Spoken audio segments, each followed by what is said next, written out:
The first time I noticed the fog, I didn't think much of it. It was a Sunday evening, the kind where everything feels strangely quiet. The air was thick with dampness, but the fog itself wasn't unusual. The town, tucked between rolling hills and dense forests, had seen its fair share of misty mornings and occasional fog that swept through like a forgotten memory. Nothing that would make you stop in your tracks, nothing that would make you question the world around you. I had moved here a month ago. The house wasn't much, an old stone cottage just outside the town center, nestled near a patch of forest that no one seemed to talk about. But it was perfect for me. Quiet, peaceful, the kind of place where you could forget the world. The fog rolled in late, after the sun had sunk behind the horizon. I had been sitting on the front porch, sipping a cup of tea, watching the first traces of evening fall over the landscape. I could already feel the familiar chill in the air. The wind was still, and the air tasted of the earth, damp and heavy. But then, something strange happened. The fog didn't just drift in.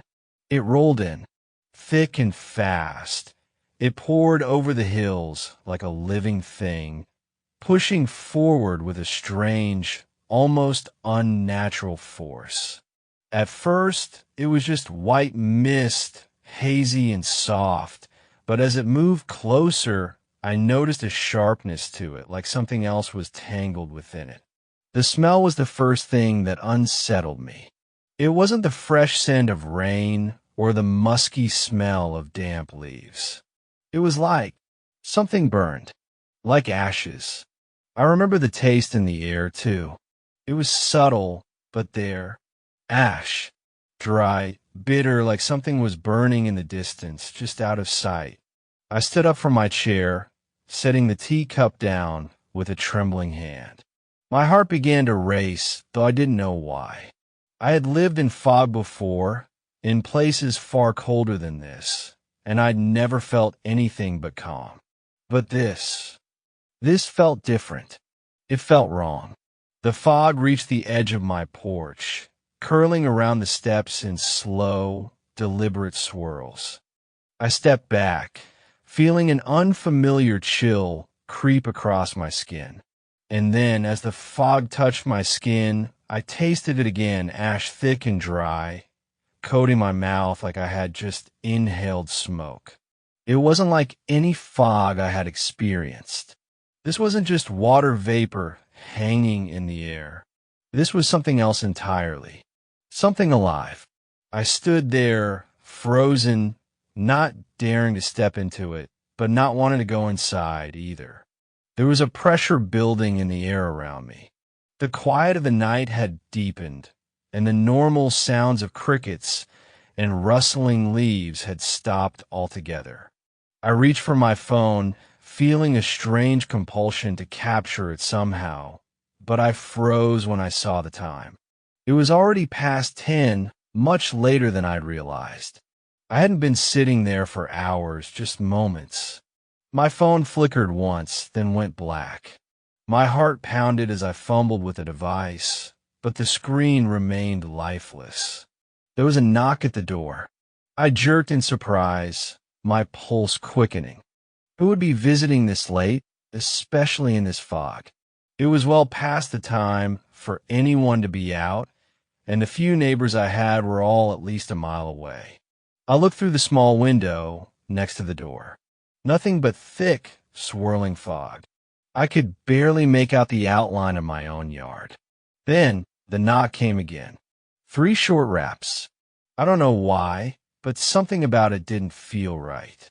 I opened the door cautiously, peering out into the dense fog, straining to see if anyone was standing there. But there was no one, just the fog, rolling in thick and suffocating. The air tasted heavier now, tinged with that bitter, ashy flavor. I stepped out into the doorway, peering around in confusion. I couldn't explain it, but something in the fog felt wrong. I could feel it pressing on me, pushing in, trying to get inside my head. I was about to close the door, thinking I was just being paranoid, when I saw something moving in the distance. A shape, shifting, slow. I could barely make it out through the fog, but there was something there, something unnatural that made my breath catch. It wasn't human. The figure, or whatever it was, moved like it wasn't quite solid, like it was both here and not here, flickering in and out of the dense mist. I wanted to scream, but the words wouldn't come. The fog pressed tighter around me. I stepped back, slamming the door shut behind me, my pulse pounding in my ears. The house was still, dead still. The phone lay in my hands, lifeless. I tried the lights, but they wouldn't turn on. That night, I slept poorly. Each time I closed my eyes, the taste of ash lingered in my mouth. I could hear whispers in the fog, voices faint and distant, like the wind carrying secrets I wasn't meant to know. When I woke the next morning, the fog was gone. The world outside was normal again. But the taste of ash was still there, lingering in my mouth. And I could still feel the weight of those eyes watching me from the dark. I tried to tell myself it was nothing. It was just fog, a freak occurrence. But I couldn't shake the feeling that it wasn't over. That the fog hadn't left me. It had merely waited. I couldn't explain what happened, and no one would believe me if I tried. So I kept it to myself. But every time the fog rolled in again, usually around dusk when the air grew colder, I couldn't help but wonder. What was it? What had been in the mist, and what had it wanted from me? And more terrifyingly, would it come back? The next few days passed in a haze of uneasy silence. The fog didn't return, not immediately at least, but I felt it lingering in my thoughts, pressing against the edges of my mind like a memory I couldn't shake. It was the taste that stuck with me most. No matter what I ate, no matter how much water I drank, the faint bitterness of ash remained, as if it had settled into my tongue, into my lungs. I told myself I was imagining things. Stress, maybe. The change of scenery. Moving to a quiet, isolated town had its downsides, and maybe my mind was playing tricks on me. But deep down, I knew better. That night, I dreamed of fire. In my sleep, I stood in an empty field as thick, dark smoke billowed into the sky. The smell of burning would fill my nose, but when I looked down, I wasn't standing on grass or dirt. I was standing on something blackened and crumbling. Charred bones, scattered in heaps, stretching out toward the horizon. And the fog was there, rolling in from the distance. Crawling, creeping, slow. I turned, trying to run, but my feet sank into the scorched remains beneath me. The fog moved faster, swallowing everything in its path, until I couldn't see anything but shifting gray, thick and suffocating. Then came the whisper, low, guttural, right against my ear. "Did you forget us?" I woke up gasping. My skin was slick with sweat, my heart hammering against my ribs. My room was dark, the air stale and cold. I sat up in bed, trying to steady my breathing, but something felt wrong. The taste of ash was thick on my tongue again, and then I smelled it. Smoke.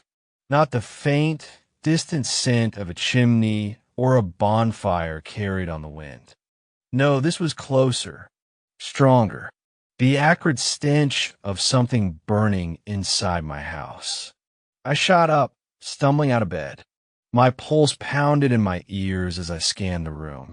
There was no glow of fire, no flickering light, but the smell, God, the smell was suffocating. I rushed toward the hallway, my breath coming in ragged gasps. The scent was strongest near the front door. For a moment, I hesitated, my fingers hovering over the doorknob. Every instinct screamed at me not to open it, that I didn't want to see what was waiting outside. But I had to. I twisted the knob and pulled the door open, and the fog was there. Thick, roiling, pressing right up against the threshold like it had been waiting for me. It poured in instantly, curling around my ankles, creeping into the house like something alive. The smell of burning things intensified, and I coughed, stumbling back. The fog wasn't just outside, it was inside now, coiling through the air, clinging to the walls. And within it, for the briefest moment, I saw something move. Not a shadow, not a trick of the light. A figure. It stood just beyond the swirling mist, its shape distorted, flickering in and out of focus. It was human, but not. Something about its form was wrong, stretched and shifting, like it didn't belong in this world. Then I heard again. That whisper. You let it happen. A wave of nausea hit me, and my vision swam. The whisper wasn't coming from outside. It was inside my head, reverberating through my skull like an echo from some buried memory. I slammed the door shut, locked it, stumbled back, my breath coming in short, frantic gasps. The fog was still inside, swirling near the floor, slow and deliberate, as if savoring its time here. The scent of smoke thickened until I swore I could feel the heat of invisible flames licking at my skin. Then just like that, it was gone. The fog, the smell, the weight pressing down on my chest. 1 second it was there, and the next my house was still and silent again. But something was different. I looked down at my hands, trembling, coated in a fine layer of gray dust. No, not dust. Ash. The realization made my stomach twist. My clothes, my skin, everything had a faint dusting of it. I ran to the sink, scrubbing my hands raw, trying to get rid of the filth, but the taste of it lingered in my mouth, no matter how many times I rinsed. That night, I didn't sleep. I sat awake in the living room, staring at the door, waiting for the next time the fog would return. Because I knew it would. It wasn't done with me yet. And deep down, I was terrified that maybe, just maybe, I knew why. I didn't leave the house the next day. I didn't go outside. I didn't even check the weather. I just sat there, staring at the front door, half expecting the fog to seep in through the cracks, to curl around my feet again, to whisper things I wasn't ready to hear. But nothing happened. No smoke. No voices. No taste of ash. By noon, I almost convinced myself that I had imagined it all. That maybe I was just stressed. Maybe my brain was playing tricks on me. But then the power cut out. The hum of the refrigerator stopped. The ceiling fan above me slowed to a dead halt. My phone, which had been plugged and charging on the kitchen counter, went black. The silence was instant and suffocating. I swallowed hard, gripping the arms of my chair. The air inside the house felt thick, pressing in on me like a hell breath. The kind of silence that came right before something wrong happened. Then from outside, I heard the first scream. A raw, ragged sound, echoing through the empty town like a dying animal. Then another, and another. They weren't close, not yet, but they were human. Faint, distant wails carried on the wind. And I realized, with a cold not forming in my gut, that the fog had returned. I crept to the window and pulled the curtain back just enough to see outside. The world was gray, not just foggy, smothered. It swallowed the streets, the rooftops, even the trees, so dense that I could barely make out the faintest shapes beyond my porch.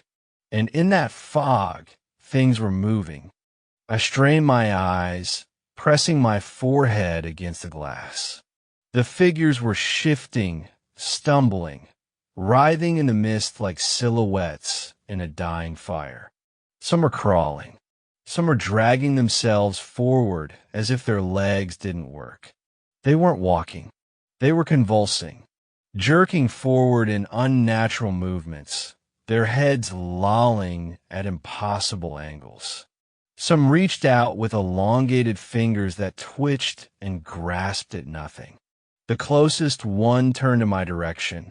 I barely saw its face, obscured by the thick, rolling gray, but for a split second, just a second, its eyes locked onto mine. Empty sockets. No, not empty. Burned.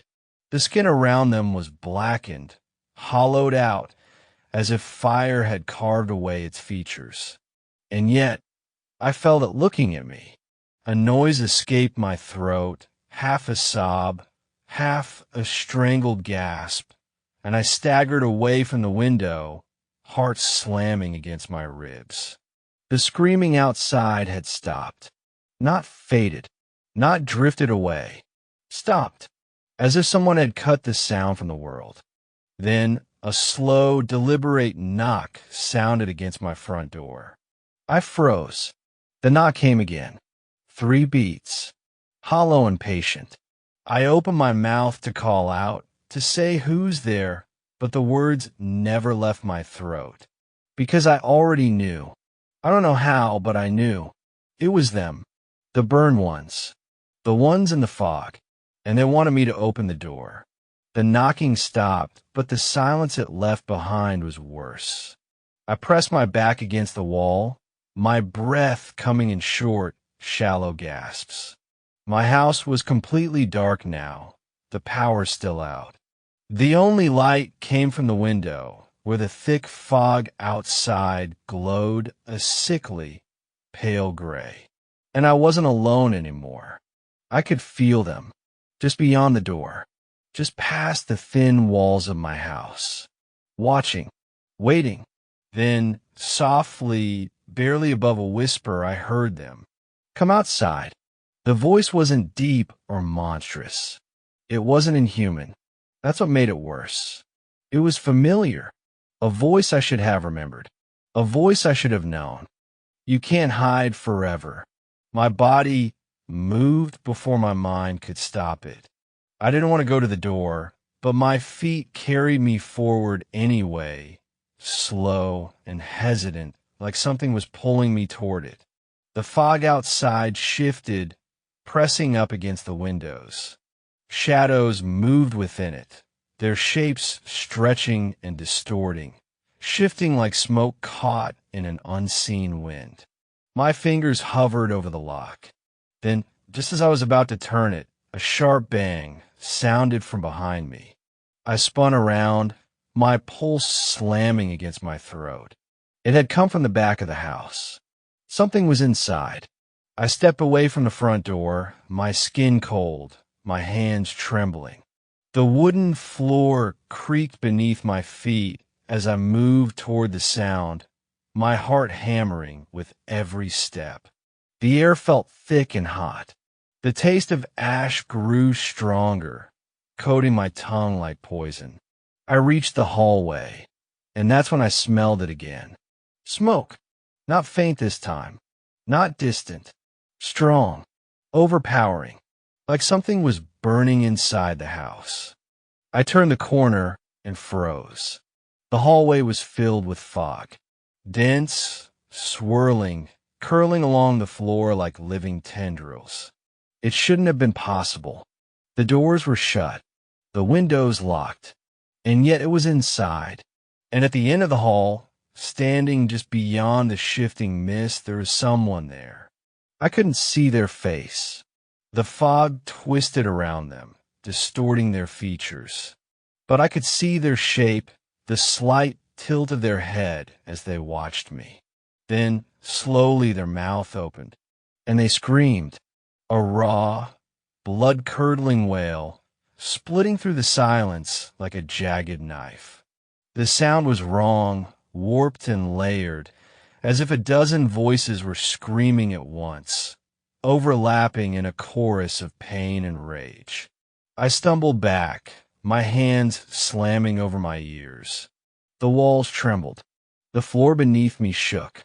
And then, just as suddenly as it began, the screaming stopped. The house went still. I lowered my hands, my breath ragged and uneven.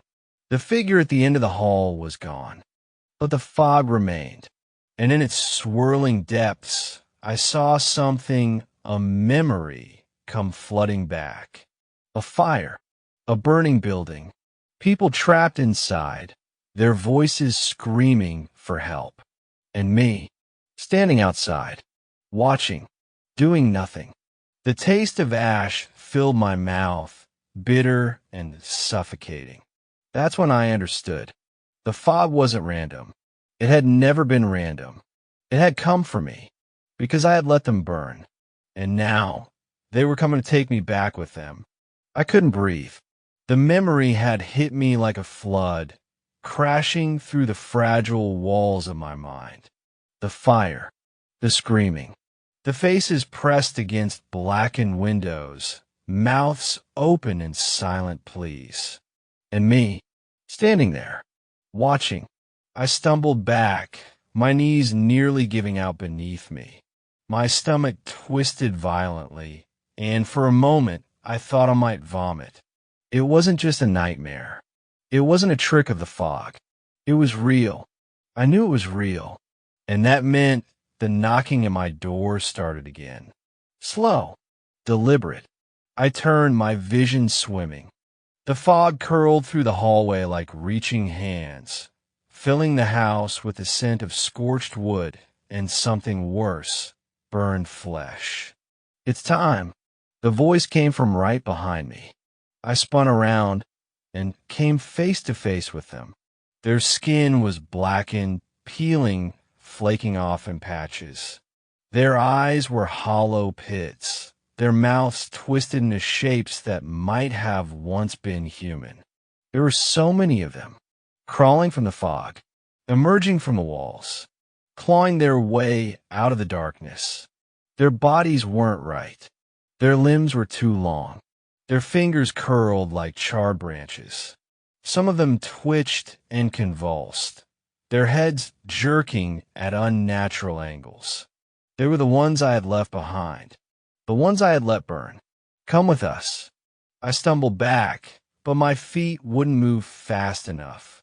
The air was thick, suffocating, pressing down on my lungs like a hand wrapped around my throat. The house wasn't my house anymore. The walls were blackened, cracked from heat. The floor was covered in soot. The windows, once clear, were now shattered, twisted with melted glass. I was inside the fire, back where it had all happened. And this time, there was no way out. The fog surged forward, swallowing me whole. My skin burned, not with heat, but with memory. Every scream, every cry for help, every moment I had stood outside, watching it all happen, doing nothing. This is what you left us in. The heat was unbearable. My vision blurred, my skin blistering, peeling, and then nothing. Just silence. Just darkness. Just ash.